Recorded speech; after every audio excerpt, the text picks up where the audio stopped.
c'était ce week-end à Alger. Énorme actu, des centaines de milliers d'Algériens dans les rues pour accueillir Jacques Chirac. L'atmosphère est à l'euphorie, à la célébration.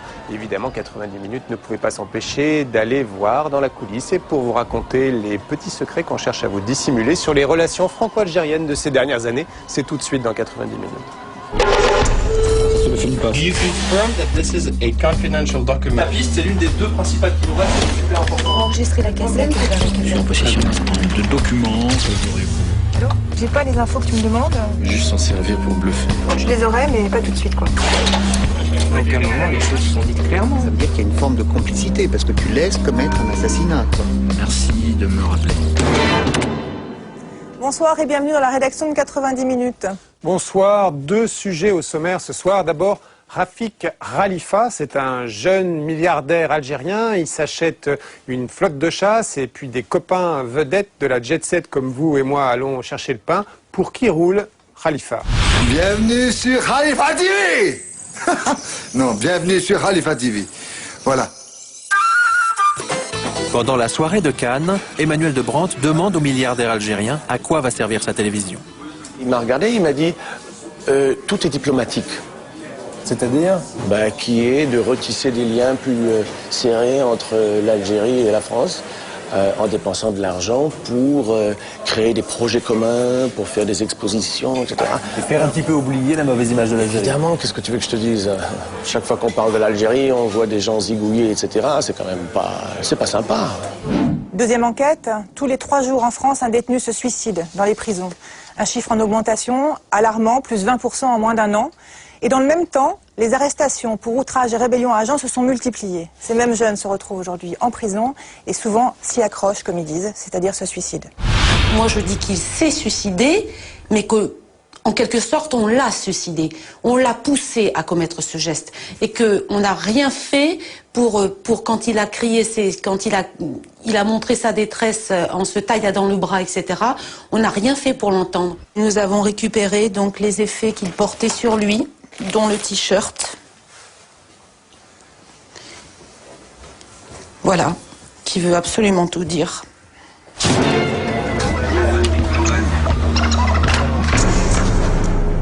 Il est jeune, riche, quasiment célèbre. Il possède une chaîne de télévision, une radio, une banque, une flotte aérienne, une entreprise de location de voitures. Et en plus, il aime la France.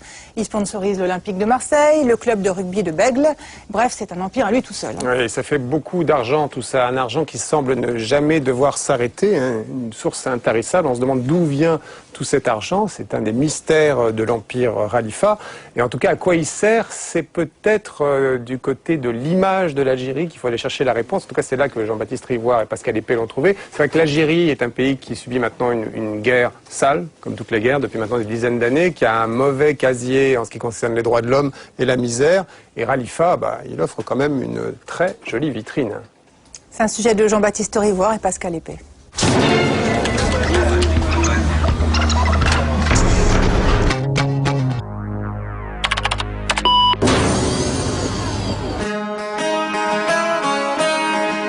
Rafik Abdelmoumen Khalifa, 36 ans, algérien, milliardaire. Transport aérien, banque, médicaments, télévision. Jusqu'à ces dernières semaines, Khalifa symbolisait la réussite de l'Algérie. En moins de 10 ans, raconte son site internet, ce docteur en pharmacie algérien a su, en stratège implacable, développer une série d'initiatives qui ont propulsé son groupe au premier rang des entreprises privées de son pays. En septembre dernier, il lance en France Khalifa TV, une nouvelle chaîne de télévision par satellite. Pour fêter l'événement, Rafik Khalifa organise à Cannes l'une des fêtes les plus pharaoniques que la jet set ait connue depuis 10 ans. La soirée se déroule dans sa nouvelle villa, rachetée quelques mois auparavant après avoir été évaluée à près de 30 millions d'euros. En voici quelques photos prises du temps de l'ancien propriétaire. Restaurant, piscine, parc de plus d'1 hectare, un vrai décor de rêve pour recevoir ses amis du cinéma, du show business et de la chanson. Parmi ses invités ce soir-là, le célèbre prince Emmanuel Philibert de Savoie ou Serge de Yougoslavie, mais aussi la nièce du président Bush ou Melanie Griffith, la crème de la jet set. Au programme de la soirée, concert privé d'Andrea Bocelli et de Sting. Parmi les 300 invités, beaucoup sont venus dans des avions spécialement affrétés par Rafik Khalifa. La plupart sont logés à ses frais dans les plus grands palaces de Cannes. On avait dépensé une fortune pour créer l'atmosphère d'une fête élégante, fortunée, sophistiquée, culturellement correcte. C'était fabuleux, fabuleux. Ce qui était drôle, c'était que le moindre coup d'épaule, on butait dans une star mondiale. C'était Hollywood. La semaine suivante, les photos de la fête font le bonheur de la presse People. Encore inconnu quelques jours auparavant, Rafik Khalifa est le nouveau milliardaire qui compte, et pour cela, il lui a suffi de dépenser un peu d'argent. Il suffit de dépenser 30 millions. C'est à peu près le prix de la fête. Ah, c'était le prix de la fête.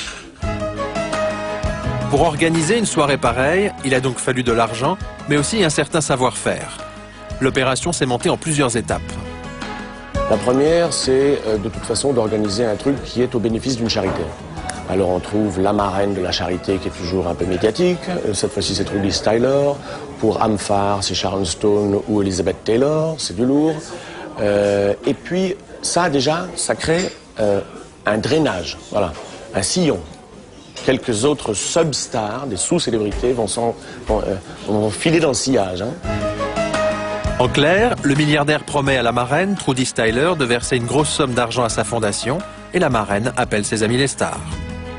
Trudie leur a dit, venez, votre présence justifiera un chèque énorme.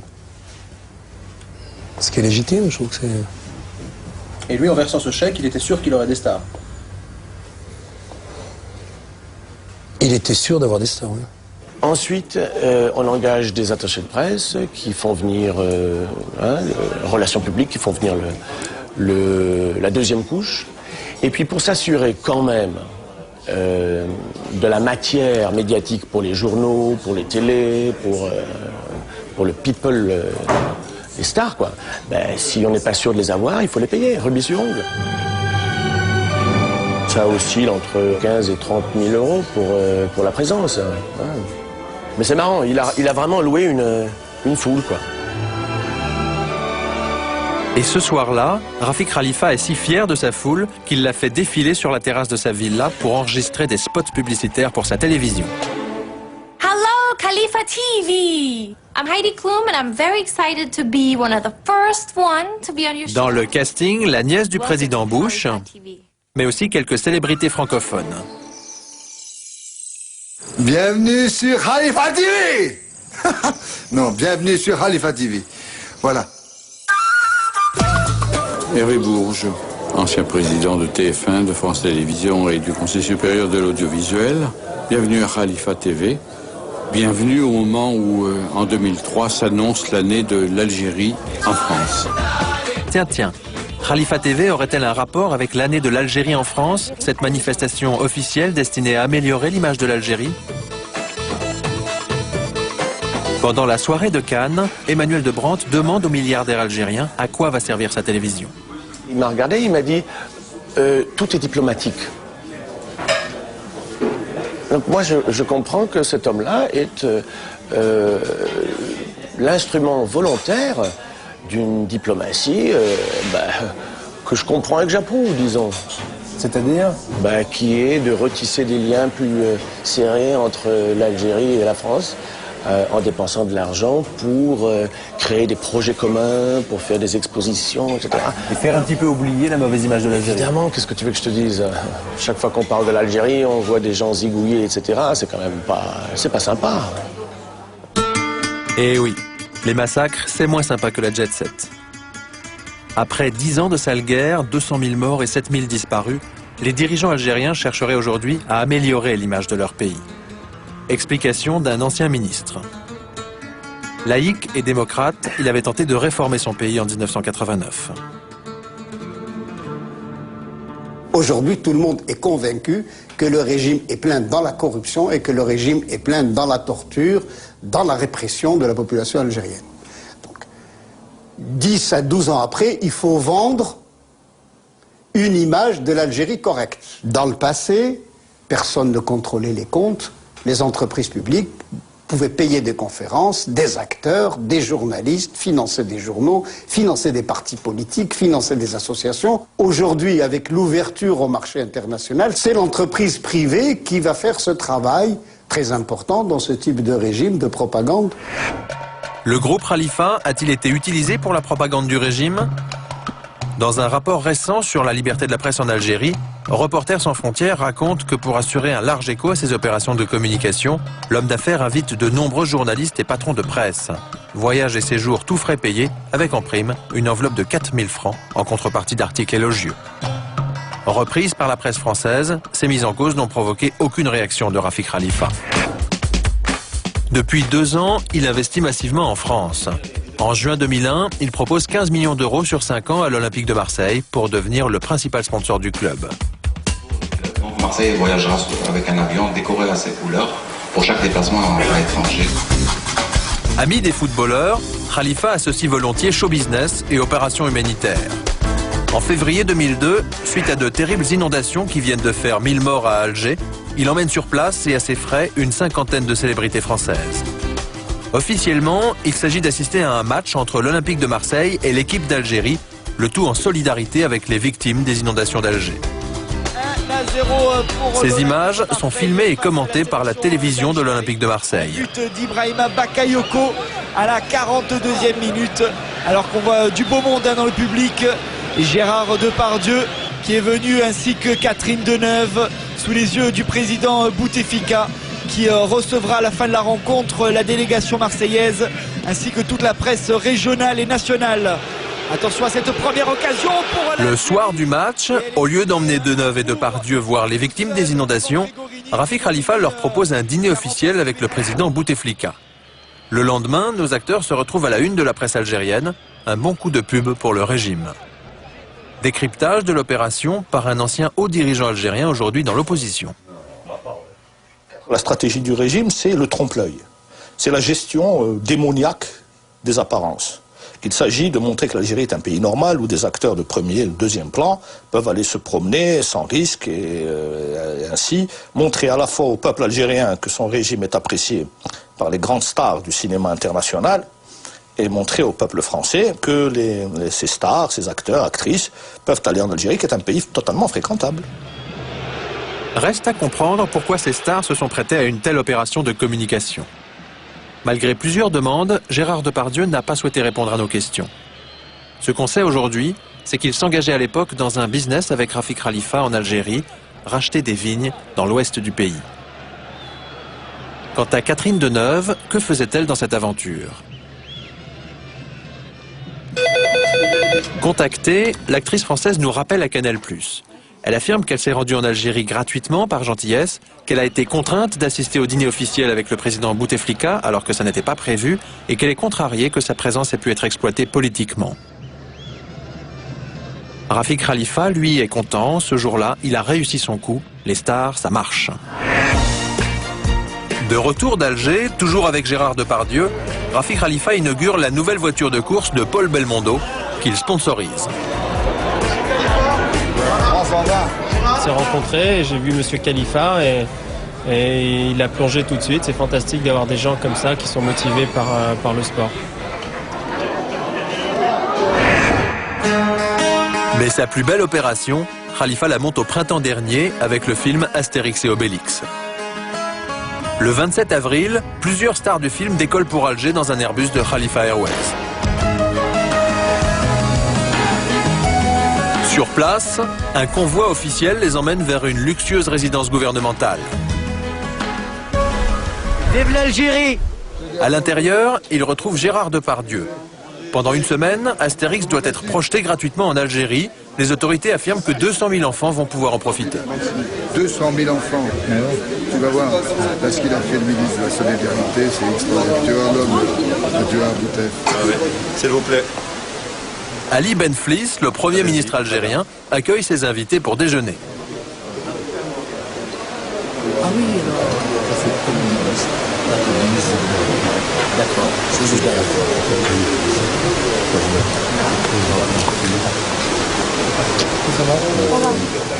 À la table d'honneur, entre Marek Alter et Gérard Depardieu, le général Belrire, numéro 2 du régime. Depardieu lui présente Alain Chabat.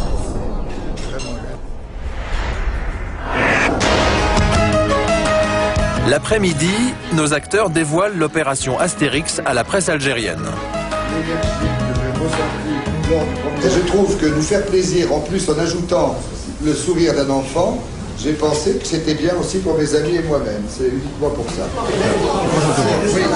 D'autres actions, à part les enfants. D'autres actions Qui n'ont pas la relation avec les enfants. L'agriculture, le commerce. J'ai amené avec moi 2-3 hommes d'affaires qui sont en train de faire des affaires avec le ministre de l'Agriculture, qui est un homme absolument formidable, qui a un programme extraordinaire et qui, j'espère, réussira son programme. Merci. Dans la soirée, dans le principal cinéma d'Alger, le film est bien à l'affiche, mais surprise, la salle est quasiment vide.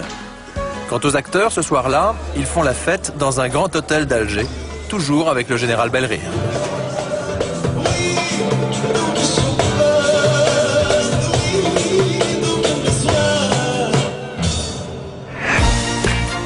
Et rien ne semble arrêter notre milliardaire. Un mois après la fête d'Alger, sous prétexte d'inaugurer Khalifa Jet Team, sa nouvelle patrouille de chasse privée, il invite le tout Paris médiatique à faire la fête dans l'une des boîtes les plus branchées de la capitale. Déguisé pour l'occasion en pilote de Khalifa Airways, le patron de la discothèque se prend d'affection pour notre milliardaire algérien. C'est un vrai seigneur parce qu'il donne sans compter. Là, c'est Muriel Robin, avec Paul Belmondo et évidemment Josiane Balasco. Plutôt fier de ses invités, Tony Gomez nous les présente. Koumen. La fille est nulle, là, c'est tout. Je sais pas, j'ai secoué la couette, c'est tombé.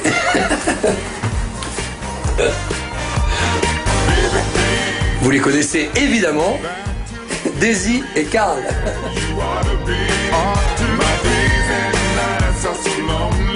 Célébrité du PAF, star de cinéma, pour beaucoup d'observateurs, la démesure des fêtes de Rafik Khalifa vise à compenser un certain complexe algérien. Parmi tous ces gens qui tiennent le pouvoir aujourd'hui en Algérie, il y a profondément un état d'esprit de colonisé. En réalité, ce sont des gens qui veulent payer très cher pour paraître blancs, je m'excuse la terminologie, et qui pensent que le blanc évolué, que le blanc moderne est un blanc qui se met en string, qui fréquente les boîtes de nuit, et qui boit beaucoup, qui est très corrompu, qui claque de l'argent un peu partout, et ils pensent que c'est comme ça qu'on les prendra pour une république moderne, comme ils disent.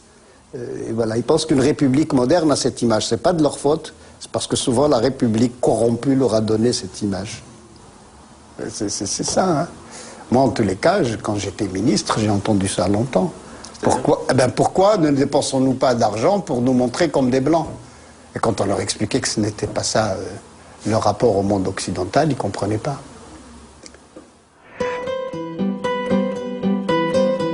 Rafik Abdelmoumen Khalifa serait-il un enfant de la Chichi, la bourgeoisie d'Alger qui rêve d'imiter l'Occident? Comment a-t-il pu réaliser en quelques années seulement un chiffre d'affaires de plus d'1 milliard d'euros et faire autant de business dans un pays entièrement contrôlé par les militaires?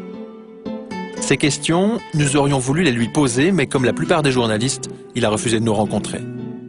Voici l'une de ses très rares interventions publiques, c'était fin 2001 sur TF1. Ce jour-là, Rafik Khalifa affirme qu'il a fait fortune dans le médicament et qu'il n'est que le fils d'un petit pharmacien.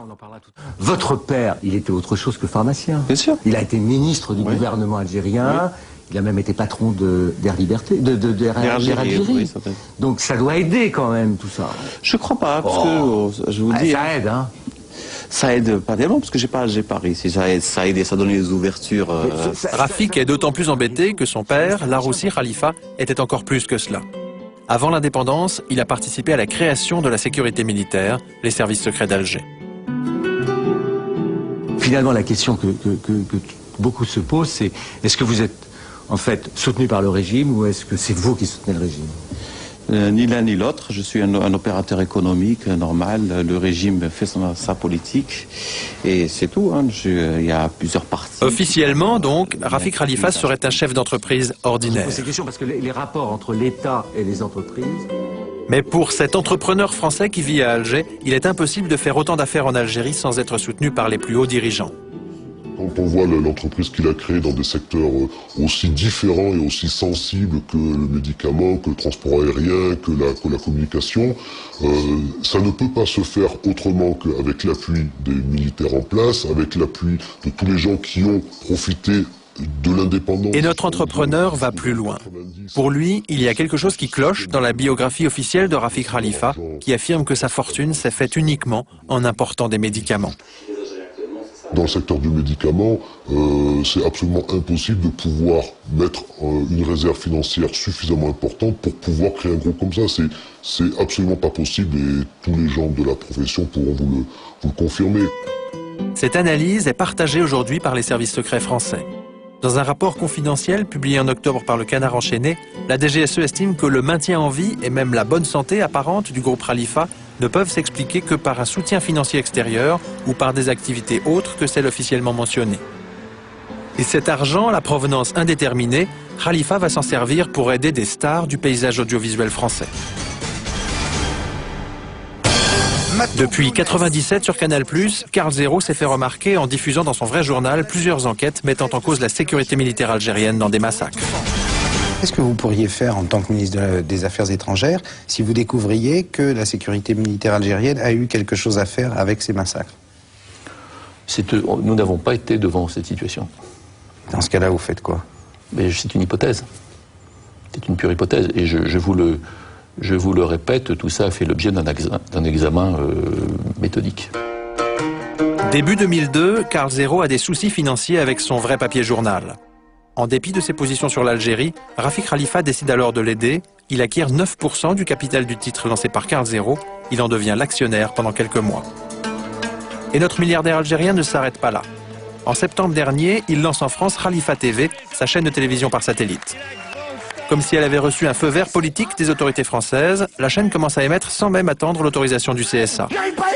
Pour alimenter sa grille, Khalifa TV propose d'importantes sommes d'argent à la plupart des agences audiovisuelles parisiennes. Beaucoup sont désormais en contrat avec la chaîne.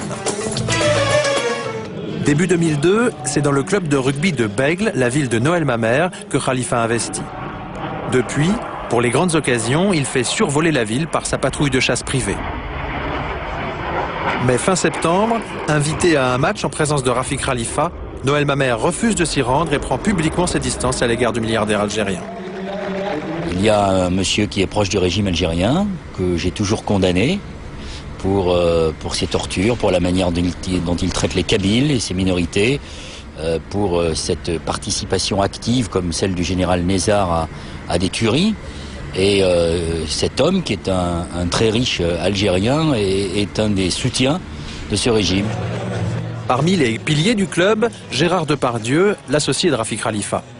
Quand Mamère attaque le milliardaire, c'est l'acteur qui répond.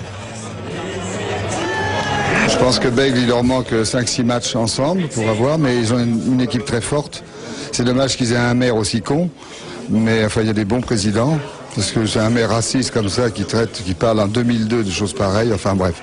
Il a peut-être chié dans son froc en velours. Sur le coup, je suis tombé de l'armoire de voir qu'il pouvait faire preuve de tant d'excès. Je ne connais pas Depardieu, je ne l'ai jamais rencontré, il ne m'a jamais vu. Donc je trouve que l'excès de Depardieu correspond bien à ce qu'il est dans les affaires.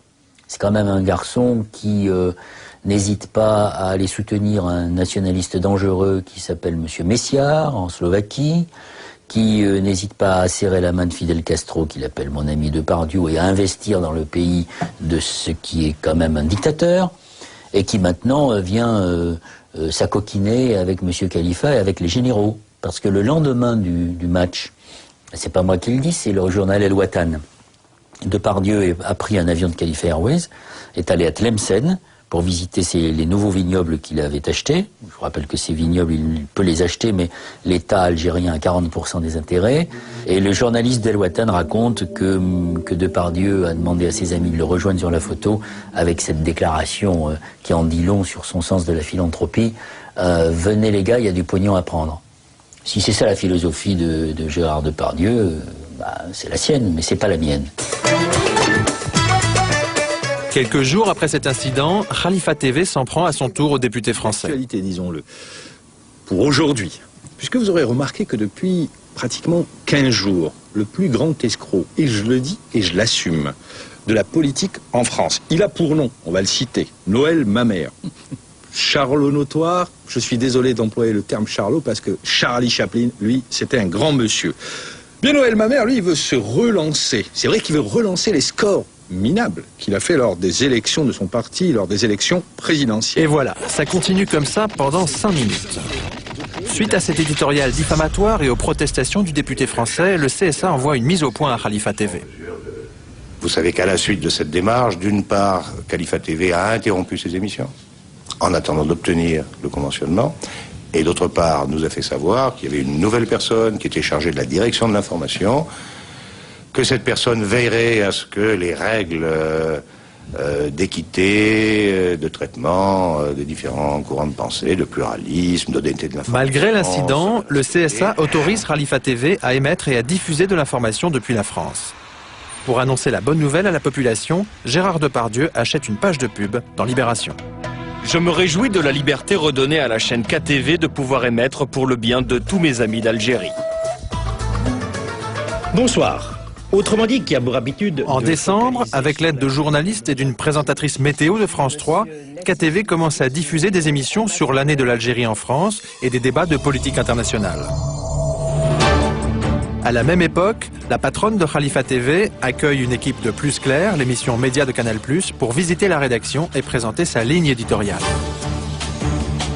Je ne suis pas une agence de communication, moi je suis une chaîne de télévision, et à partir de là, tous les courants auront, selon tous les quotas traditionnels fixés, je dirais, dans la réglementation de l'audiovisuel, eh bien tout le monde aura droit à la parole. Pour tenter d'évaluer l'indépendance de la rédaction à l'égard d'Alger, nous avons regardé comment elle réagissait en cas d'événement embarrassant pour le régime. Premier exemple, le 23 décembre dernier.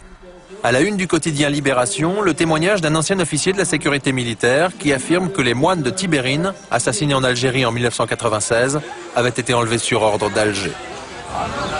Le soir, la plupart des JT français prennent le scoop au sérieux, mais pas Khalifa TV qui décide de ne pas évoquer l'affaire à l'antenne. Deuxième exemple, le 12 janvier dernier. Pour la deuxième fois en une semaine, des opposants algériens manifestent à Paris. Ce qu'ils dénoncent, c'est la façon dont les manifestations kabyles sont réprimées depuis 2 ans en Algérie. Au printemps 2001, une centaine de manifestants avaient été abattus en quelques semaines par les forces de l'ordre.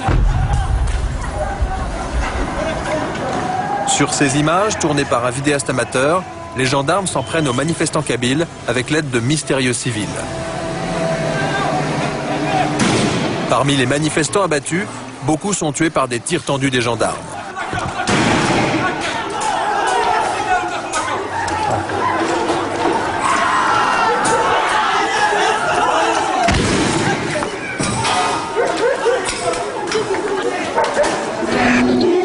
Ce jour-là, à Paris, les manifestants réclament la libération de leurs frères en grève de la faim dans les prisons algériennes. Sur la tribune, le ton est très critique envers l'année de l'Algérie en France, une opération soutenue par le groupe Khalifa. L'Algérie est mon pays. Je suis fier aussi de faire l'année algérienne, mais pas cette année. Cette année de la honte. Cette année qui exhibe des milliards de dollars. Cette année qui exhibe la politique qui assassine. Comment j'ai vu le pouvoir français peut accueillir en France, sur le sol français, cette Algérie? Je croyais que c'était un pays de la liberté. Des milliers d'Algériens qui manifestent à Paris, logiquement cela devrait intéresser Khalifa TV. Merci d'être avec nous pour un nouveau tour d'horizon de l'actualité. Les derniers développements. Mais le soir, alors que certaines chaînes françaises évoquent l'événement, surprise, le journal de KTV n'en dit pas un mot. L'Algérie n'est évoquée qu'au milieu du journal, notamment à propos d'une expo organisée dans le cadre de l'année de l'Algérie en France. Comment prolonger la rencontre privilégiée entre deux hommes d'État, l'émir Abdelkader et Napoléon III? À la suite de cette affaire, nous avons demandé aux responsables de la rédaction, dont certains sont des professionnels expérimentés, pourquoi ils n'avaient pas parlé de la manifestation des Kabyles. Ils n'ont pas souhaité s'exprimer devant notre caméra. L'absence de Khalifa TV le jour de la manif est d'autant plus étonnante que dans la rue, les jeunes avaient des choses à dire, notamment sur les rapports entre la France et l'Algérie. On dit souvent que la France n'intervient pas en Algérie. Allez dans le sud algérien, vous verrez que la France est présente et bien présente. Personne ne dénonce les agissements du pouvoir. Mais dans le sud algérien, ils sont bien là. Pour signer les contrats en millions de dollars, en milliards de dollars, ils sont toujours là. Ce sera toujours pareil. Le 6 novembre dernier, l'année de l'Algérie en France est présentée officiellement à Paris. Présidée par Hervé Bourges, elle est inaugurée le 31 décembre par un concert à Bercy. Organisé en collaboration avec les autorités algériennes, l'événement est également soutenu par le groupe Khalifa. Plutôt montré du doigt par les temps qui courent, les jeunes Français d'origine algérienne sont venus en nombre.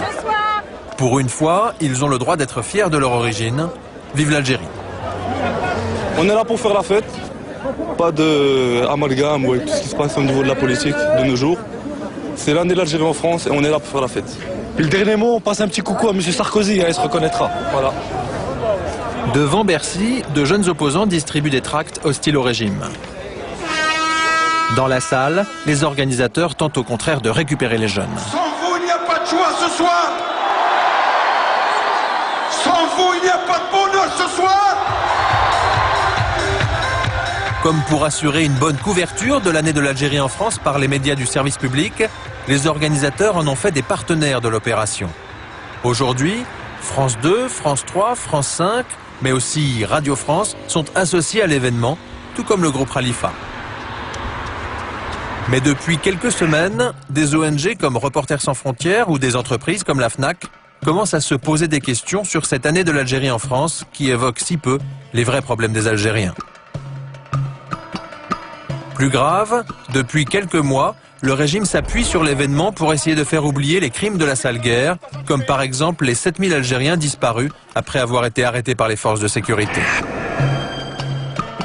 Décryptage de la stratégie d'Alger par le président d'honneur de la Fédération internationale des droits de l'homme. Pour éluder la question, il y a deux mécanismes de riposte qui sont mis sur pied. Le premier consiste à dire on va essayer d'indemniser les familles des victimes. D'abord, ça les fera peut-être taire, et puis ça permettra d'assourdir un peu le bruit fait autour de tout ça, pense-t-il. Et deuxièmement, amnistie, donc autrement dit, auto-amnistie. C'est bien finalement.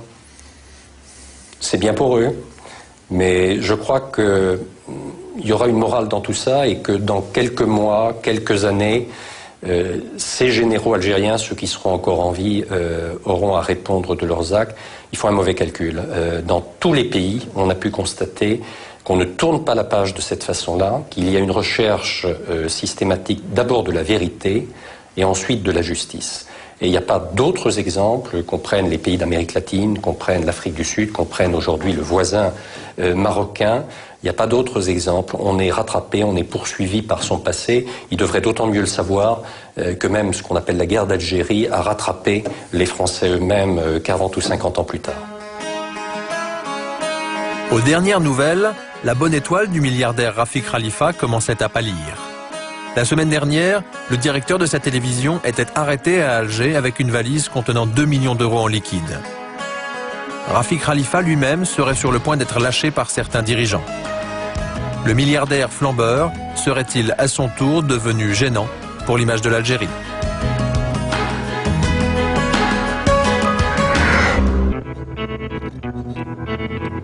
Pour enquêter en Algérie, notre équipe a travaillé clandestinement. Ces images sont tournées sans escorte militaire, avec en permanence la peur de se faire arrêter par la police. La première histoire que nous allons vous raconter, c'est comment l'argent des HLM algériens a servi à toute autre chose qu'à construire des logements sociaux. Alger compte un peu plus de 2 millions d'habitants. Se loger en ville est quasiment impossible, alors on s'entasse avec ses parents, ses oncles, ses tantes dans de tout petits logements. Dans cette cité qui domine Alger, Même les toilettes sur le palier ont été aménagées en appartements. Regarde la taille des appartes. Ça va de là à là. Et en longueur, ça va de là à là-bas. Là-dedans, il faut faire tenir la cuisine, la salle de bain et tout ça. Des fois, on est à 12 par appartement.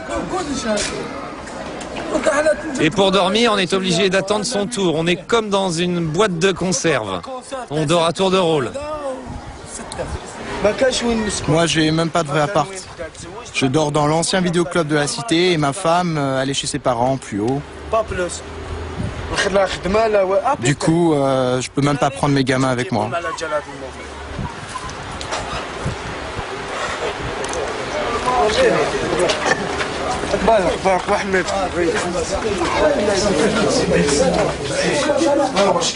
Voilà, ça c'est la petite banquette où je dors.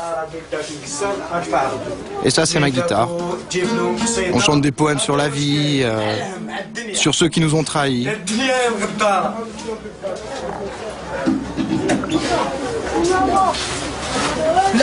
Et ça c'est notre jeu de dames. Quand on s'emmerde, on joue aux dames. L'Orican des Chalets, c'était l'entreprise américaine Chadwick. En 1993, elle parvient à convaincre Alger d'acheter une première tranche de 400 logements préfabriqués. Les chalets sont installés à la résidence du Club des Pins, où vivent les protégés du gouvernement. En 1994, la presse d'Alger révèle que l'opération a été en partie financée grâce à l'argent des petits épargnants de la CNEP. C'est le scandale. Un journal algérien calcule le nombre de logements sociaux qu'on aurait pu construire avec les millions de dollars des chalets américains.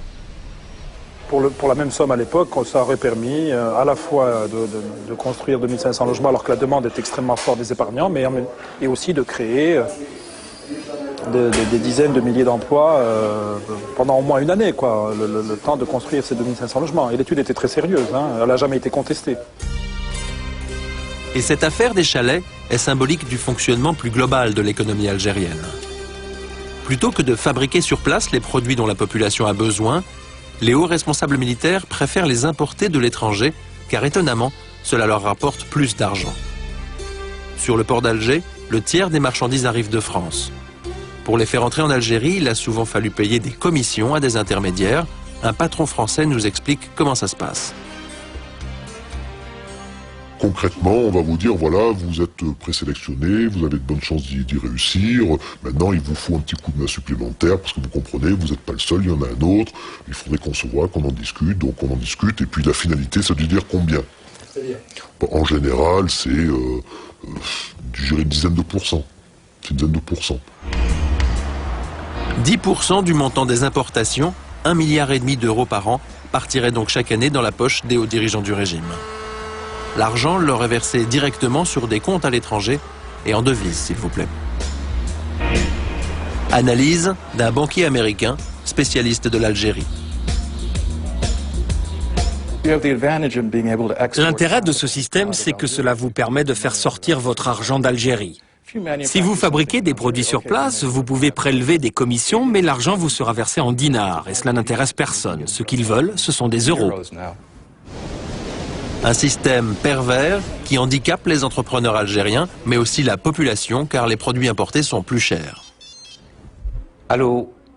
En 1997, Ahmed Bouakaz, un homme d'affaires algérien installé en Belgique, va tenter de remettre en cause le système.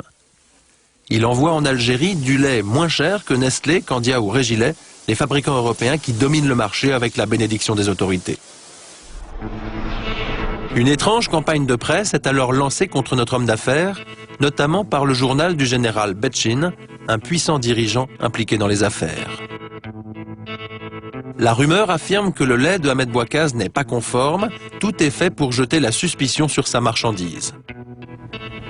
Le lait se retrouve donc bloqué sur le port d'Alger, avec interdiction de pénétrer sur le territoire algérien. Notre homme d'affaires est dégoûté, il comprend qu'il dérange un gros importateur qu'il soupçonne d'être lié au général Betchin. Celui qui importe 2000 tonnes de lait, c'est pas un type qui mange des sandwichs à midi, hein. C'est quelqu'un qui a les moyens, qui a des journaux, qui a une presse derrière lui. Et donc là, vous allez voir le général Betchin? Je vais voir, par l'intermédiaire de personnes, Monsieur Betchin, effectivement, qui est un monsieur qui m'a très bien reçu. Je lui ai expliqué quasiment ma vie, en lui disant, je suis parti à l'âge de 7 ans en Belgique, et voilà comment j'ai vécu, voilà comment j'ai travaillé, voilà comment j'ai réussi, et voilà, et voilà, et voilà. Il m'a pris en sympathie. Le général Betchin use alors de son influence pour débloquer le lait d'Ahmed Bouakkaz.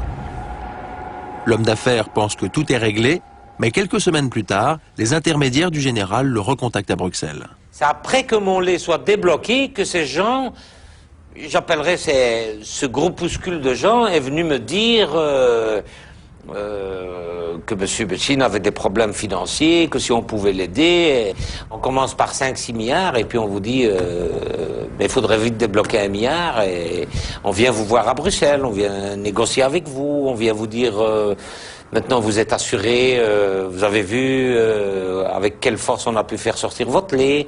Et on vient, on se met à l'hôtel, on profite un peu du séjour à l'hôtel, tout ça c'est joli. Hein. À vos frais? Non mais c'est pas un problème, payer l'hôtel, vous savez, je le payerai à n'importe quel Algérien qui viendra à Bruxelles. Et après, il vous demande plus d'argent. Mais je l'ai jamais donné. Et donc on vous a bloqué votre lait? Ben c'est peut-être pour ça, certainement pour ça. Et oui, notre homme d'affaires refusant de payer, son lait est à nouveau bloqué. Bilan, des centaines de tonnes de marchandises détruites. Ancien officier de la sécurité militaire algérienne, aujourd'hui réfugié à Londres, le capitaine Ougnoun confirme que beaucoup de généraux sont impliqués dans les affaires et qu'ils sont souvent incontournables.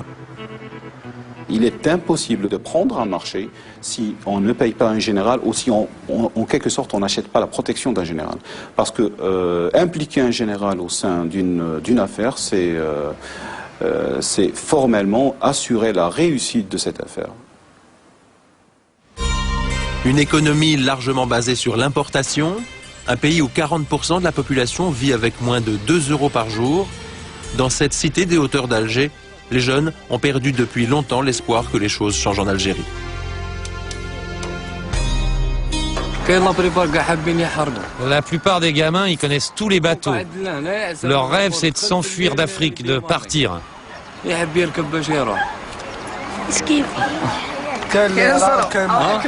Alors la nuit, dans le port, ils montent clandestinement sur les bateaux pour essayer de s'enfuir. Il y en a qui sont partis et qui sont revenus, d'autres qui sont arrivés jusqu'en Espagne. Moi, j'ai pas envie de rester ici. J'ai vraiment pas envie de rester en Algérie.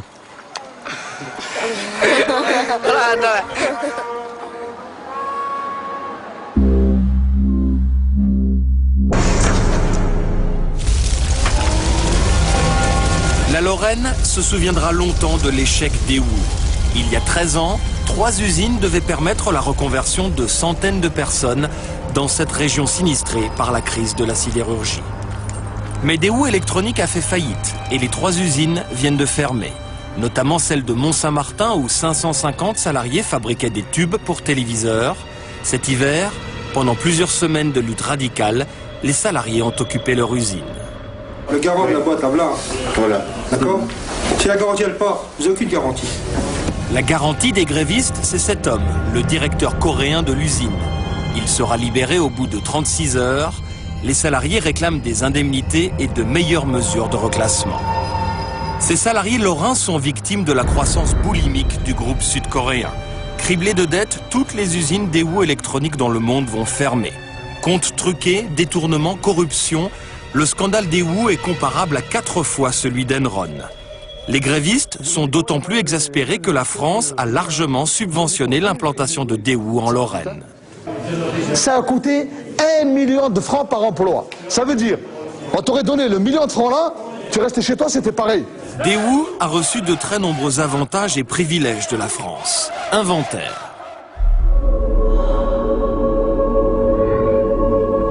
En 1986, Jacques Chirac, alors Premier ministre, fait appel aux Sud-Coréens lorsqu'il annonce son plan de relance industrielle. Pour sauver les emplois de Lorraine, l'État va beaucoup aider l'implantation de Daewoo.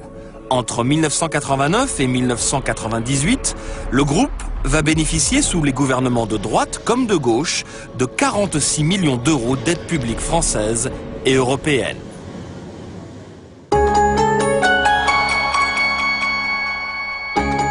La France va aussi entretenir des relations étranges avec Kim Woo-chong, le sulfureux PDG de Daewoo. On le surnomme Chairman Kim, le patron Kim. Un temps génie des affaires, il a bâti un empire avec 200 000 employés. Électronique, automobile, textile, aucun secteur ne lui échappe. Mais Chairman Kim est rattrapé par la justice coréenne pour corruption. Il a versé 19 millions d'euros de pots de vin au président de la République sud-coréenne. Scandale national. Monsieur Kim aurait également détourné entre 20 et 35 milliards d'euros. Il est condamné à 2 ans et demi de prison, mais il disparaît à l'étranger avec la caisse. On le soupçonne de s'être réfugié dans sa luxueuse villa, près de Nice. À 10 000 km de chez eux, 3 syndicalistes coréens de Daewoo viennent traquer leur ancien patron.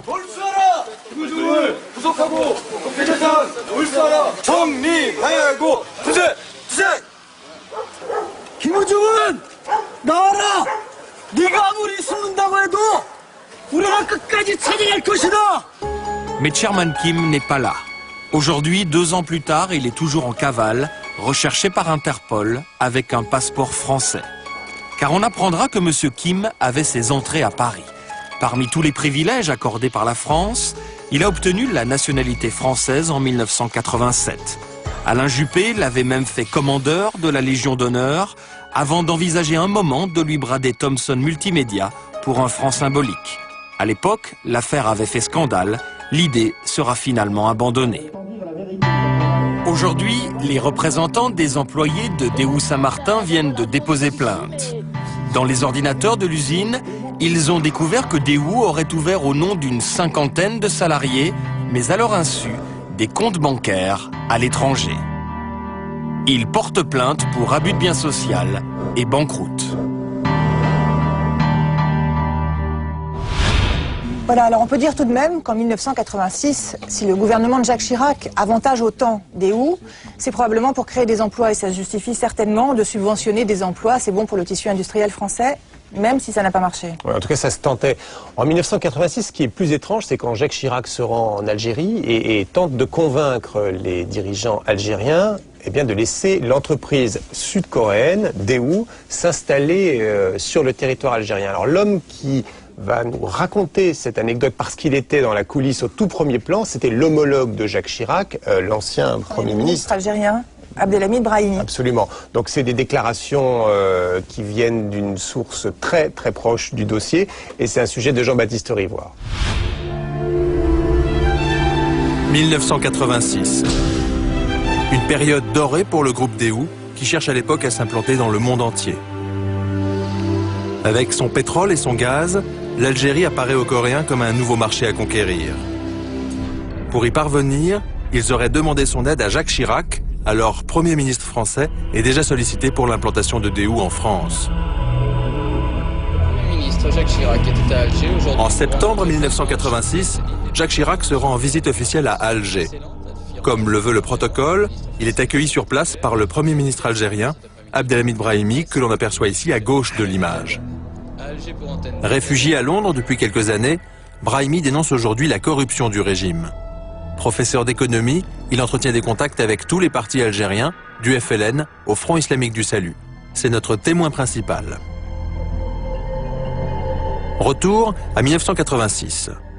Pour honorer Jacques Chirac, le président Chadli organise un dîner loin des caméras dans une villa gouvernementale des hauteurs d'Alger.